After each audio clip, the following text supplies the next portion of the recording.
నమస్కారం. City news కి స్వాగతం. తెలుగు ప్రజల ఆరాధ్యులు అమరజీవి పొట్టి శ్రీరాములు 73వ వర్ధంతి సందర్భంగా వినుకొండ టీడీపీ నాయకులు ఆయనకు ఘనంగా నివాళులు అర్పించారు. వినుకొండ పట్టణం నర్సాపేట రోడ్డులో గల పొట్టి శ్రీరాములు విగ్రహానికి ప్రభుత్వ చీఫ్ విప్ జీవి ఆంజనేయులు ఆదేశాల మేరకు తెలుగుదేశం పార్టీ నాయకులు మరియు కార్యకర్తలు పూలమాలలు వేసి నివాళులు అర్పించారు. ఈ కార్యక్రమంలో తెలుగుదేశం పార్టీ నాయకులు, కార్యకర్తలు, అభిమానులు తదితరులు పాల్గొన్నారు. శ్రీరాములు గారి 73వ వర్ధంతి సందర్భంగా నివాళులు అర్పిస్తున్నటువంటి తెలుగుదేశం పార్టీ నాయకులందరికీ గౌరవనీయులు మన శాసనసభ్యులు జీవి ఆంజనేయులు గారి నాయకత్వంలో శ్రీరాములు గారి వర్ధంతి కార్యక్రమాలు జరుగుతూ ఉన్నాయి. ప్రముఖ స్వాతంత్ర సమరయోధులు మన ఆంధ్ర రాష్ట్రానికి మరి అసూలు కాసినటువంటి పొట్టి శ్రీరాములు గారికి ఘనంగా మరి రాష్ట్రంలోని ప్రజలంతా కూడా తెలుగు రాష్ట్ర ప్రజలంతా కూడా ఘనంగా నివాళులు అర్పిస్తూ ఉన్నారు. మరి ఆ రోజు మద్రాసు రాష్ట్రంలో ఉన్నటువంటి మరి రాష్ట్రం కోసం మరి విడగొట్టడానికి 53 రోజులు మరి నిరాహారం చేసి మరి అసూలు కాసినటువంటి పొట్టి శ్రీరాములు గారిని ఆదర్శంగా తీసుకుని మన రాష్ట్రం అభివృద్ధి పథంలో నడిపిస్తున్నటువంటి గౌరవనీయులు ముఖ్యమంత్రి నారా చంద్రబాబు నాయుడు అలాగే పవన్ కళ్యాణ్ గారు, నారా లోకేష్ గారు రాష్ట్ర అభివృద్ధి కోసం సందర్భంలో అందరికీ కూడా అభినందనలు, ధన్యవాదాలు తెలియపరుచుకుంటా ఉన్నాం. మరి ఆ రోజు పొట్టి శ్రీరాములు గారు కోసం పోరాటం చేస్తూ మరి ఉన్నటువంటి సందర్భంలో మరి మహాత్మా గాంధీ గారు కూడా ఒక పొట్టి శ్రీరాములు లాంటి వారు రాష్ట్రానికి ఒకరుంటే మరి ఏనాడో మనకి మన సంస్కృతి వచ్చేదని చెప్పి ఆనాడు గాంధీ గారు కూడా అన్న మాటల్ని మరి అందరూ కూడా ఒకసారి గుర్తు తెచ్చుకోవాల్సిన అవసరం ఉంది. వారు రాష్ట్రం కోసం, తెలుగు రాష్ట్రం కోసం, తెలుగు భాషా ప్రయత్నాల రాష్ట్రాల కోసం పోరాటం చేసి ఏ భాష అయితే మాట్లాడుతున్నారో భారతదేశంలో ఉన్నటువంటి రాష్ట్రాలన్నింటినీ కూడా భాషా ప్రయత్న రాష్ట్రాలుగా విడగొట్టినటువంటి సందర్భంలో మరి కీర్తిశేషులు పొట్టి శ్రీరాములు గారి కృషి ఎంతో మరి గణనీయంగా ఉందని చెప్పి అందరికీ కూడా మనవి చేస్తున్నాం. మరి ఆ రోజు మద్రాసు నుంచి విడగొట్టినటువంటి రాష్ట్రాన్ని మరి కర్నూలు రాజధానిగా మరి రాష్ట్రాన్ని విడగొట్టి ఆ తర్వాత 2014లో మరి తెలుగు రాష్ట్రాలని మరి తెలంగాణ, ఆంధ్రప్రదేశ్గా విడగొట్టినటువంటి సందర్భంలో మొట్టమొదట ముఖ్యమంత్రిగా ఉన్నటువంటి మరి నవ్యాంధ్ర ముఖ్యమంత్రి గౌరవనీయులు నారా చంద్రబాబు గారి నాయకత్వంలో మరి ఈ రాష్ట్రం అన్ని రకాలుగా మరి అభివృద్ధి చెందు అమరజీవి పొట్టి శ్రీరాములు గారు వర్ధంతి సందర్భంగా వచ్చినటువంటి తెలుగుదేశం పార్టీ నాయకులందరికీ కూడా హృదయపూర్వక నమస్కారాలు జరుపుకుంటూ మరి ఆమరణ 53 రోజులు ఆమరణ నిరాహార దీక్ష చేసిన ఘనుడు, అత్యంత స్వాతంత్ర సమర యోధుడు.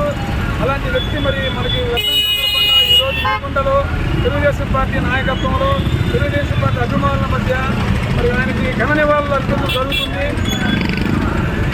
జోహార్ అమరజీవి పొట్టి శ్రీరాములు గారు, జోహార్ అమరజీవి పొట్టి శ్రీరాములు గారు. గుంటూరు జిల్లా కేంద్ర సహకార బ్యాంకు నందు సోమవారం మహాజన సభ సమావేశం ఘనంగా నిర్వహించారు.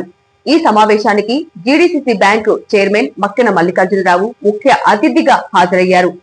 ఈ సందర్భంగా చైర్మన్ మల్లికార్జునరావు మాట్లాడుతూ సహకార రంగం బలోపేతం, రైతులకు మరింత మెరుగైన సేవలందించడం, బ్యాంకు పురోగతి వంటి ముఖ్య అంశాలపై సభికులకు వివరాలు తెలియజేశారు.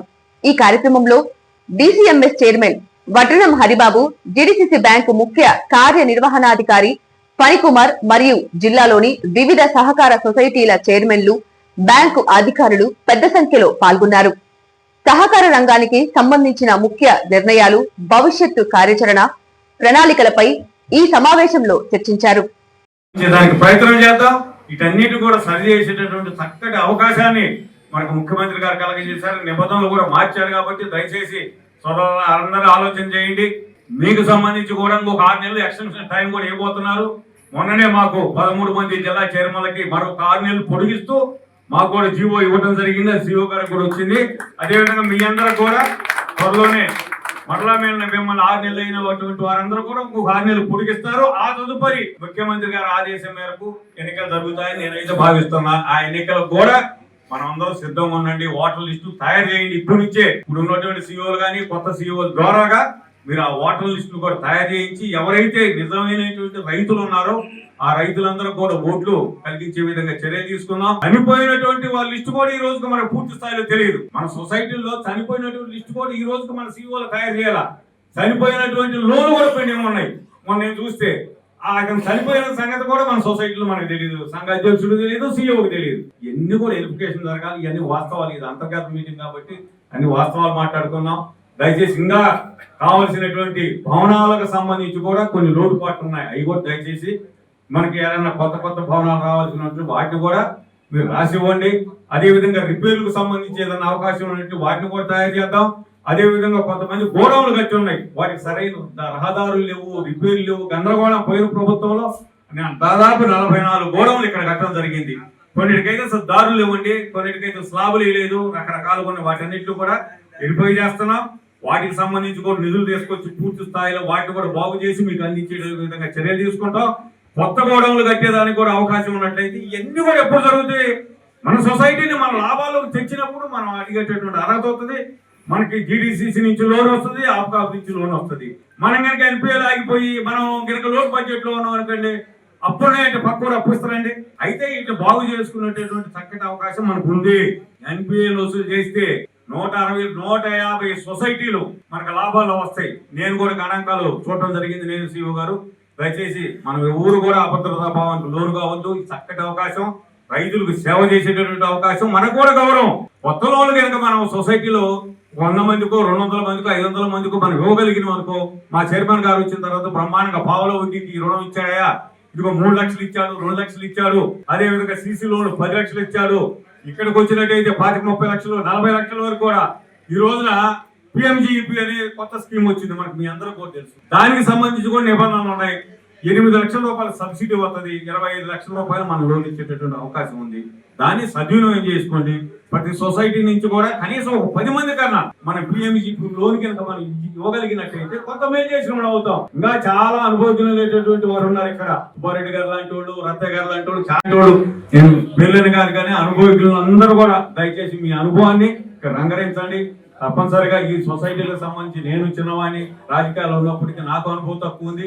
మీరు చెప్పినట్టు వాటిని పాటిస్తా.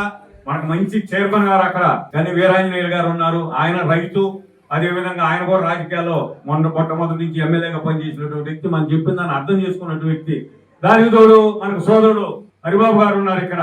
మన రైతులకు సంబంధించి వ్యాపారానికి సంబంధించి కూడా చక్కగా పనిచేస్తాడు. సెంట్రల్ మినిస్టర్ గారితో అనుసంధానం చేసుకొని బ్రహ్మాండంగా నిన్న ఎరువుల విషయంలో కూడా అనేక రకాలుగా ఎక్కడా లేని విధంగా, ఏ జిల్లాలో లేని విధంగా ఈ జిల్లాకి ఎక్కువ లోన్లు తీసుకొచ్చి, ఎక్కువ ఎరువులు తీసుకొచ్చి మనందరూ కూడా అందించినందుకు వారికి మనస్ఫూర్తిగా అభినందనలు తెలియజేస్తూ, పెద్దలు అనగోపాల అపార అనుభవం ఉన్నటువంటి వ్యక్తి, ఆయన సలహాలు కూడా తీసుకున్నాం.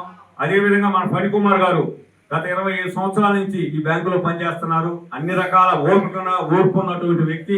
కొత్త CEO వచ్చారు. ఎవరు వచ్చినా దయచేసి నేనున్నప్పుడు ఉంటాను. ఒకవేళ నేను ఏదైనా పని మీద లేకపోయినా ఇక్కడ CEO గారు ఉంటారు. వారికి రిప్రజెంటేషన్ ఇవ్వండి, మీకు కావాల్సినది చెప్పండి. మీ సంఘానికి సంబంధించి ఏదైనా ట్రాన్స్ఫర్లు ఉన్నా, లేకపోతే ఏదైనా ఒడిదుడుకులు ఉన్నా, లోన్లు ఉన్నా తప్పనిసరిగా CEO గారిని సంప్రదించండి. నేను కూడా అందుబాటులో ఉంటా. తప్పనిసరిగా మనం అందరం కూడా కలిసిమెలిసి ఈ గుంటూరు జిల్లా కేంద్ర సహకార బ్యాంకుకి మంచి పేరు తీసుకొద్దాం. మనం నియమించినటువంటి ప్రభుత్వానికి, ముఖ్యమంత్రి గారికి, అదేవిధంగా మన గౌరవ శాసనసభ్యులందరూ కూడా మనం మంచి పేరు తెచ్చుకునే విధంగా చర్య తీసుకుందాం. ఎన్నికలు వస్తే ఎదుర్కొందాం. ఎన్నికల్లో మరలా ఇదే ప్యానల్ అందరం కూడా గెలిచి వస్తాం. ఎటువంటి అభ్యంతరం లేదు, ఎటువంటి ఇబ్బందులు కూడా లేవు. మన గెలుపు మన చేతుల్లోనూ. దయచేసి ఆలోచన చేయండి. ఖచ్చితంగా ఆ ఓట్లు చేర్పుల్లో కూడా జాగ్రత్తగా వహించి మంచి ఓట్లని, మనకి ఏదైతే మంచి రైతులను చేర్చుకొని ఆ ఎన్నికలు కూడా సమాయత్తమవుదామని ఈ సందర్భంగా తెలియజేస్తూ, మరి గౌరవ పెద్దలు ఉన్నారు, అందరూ ఉన్నారు. తప్పనిసరిగా సీనియర్లు అందరూ కూడా సలహాలు ఇవ్వాల్సిందిగా కోరుతూ, ముందుగా మన GDCC ఉంటారు. వ్యాపారాలకు సంబంధించి మేమిద్దరం కూడా ఎటువంటి అరమరికలు లేకుండా అన్నదమ్ముల మాదిరిగా ఏనైనా నేనైనా కలిసిమెలిసి ఉంటాం. ఈ జిల్లాని రైతులకి మంచి చేసేదానికి మేమందరూ ప్రయత్నం చేస్తామని ఈ సందర్భంగా తెలియజేస్తూ వచ్చినటువంటి వారందరూ కూడా మరొకసారి ఆంధ్రప్రదేశ్ స్కిల్ డెవలప్మెంట్ కార్పొరేషన్ ఆధ్వర్యంలో ఈ నెల 22వ తేదీన విడికొండ ప్రభుత్వ జూనియర్ కాలేజీ ఆవరణలో మెగా జాబ్ మేళా జరుగుతుందని నియోజకవర్గంలోని నిరుద్యోగ యువతీ యువకులు దరఖాస్తు చేసుకోవాల్సిందిగా ప్రభుత్వ చీఫ్ జీవి ఆంజనేయులు కార్యాలయ నిర్వహణ అధికారి సుబ్బారావు కోరారు. ఈ నెల 22వ తేదీన జరిగే మెగా జాబ్ మేళకి 30కి పైగా ప్రముఖ కంపెనీలు వస్తున్నాయని తెలిపారు. దరఖాస్తులు ఆన్లైన్ ద్వారా స్వీకరించడం జరుగుతుందని, నిరుద్యోగులు దరఖాస్తు చేసుకునేందుకు చీఫ్ విప్ కార్యాలయం నుండి online website link QR code ఇవ్వటం జరిగిందని వివరించారు. నిరుద్యోగులకు దరఖాస్తు చేసుకునే యువతీ యువకులకు ఉచితంగా సేవలు అందించేందుకు చీఫ్ విప్ కార్యాలయంలో ఆన్లైన్ దరఖాస్తు చేయడం జరుగుతుందని, ఈ అవకాశాన్ని నిరుద్యోగులు సద్వినియోగం చేసుకోవాలని ఆయన కోరారు. సిటీ న్యూస్ ఇంతటితో సమాప్తం. తిరిగి రేపటి సిటీ న్యూస్ లో మళ్ళీ కలుద్దాం. అంతవరకు సెలవు. నమస్కారం.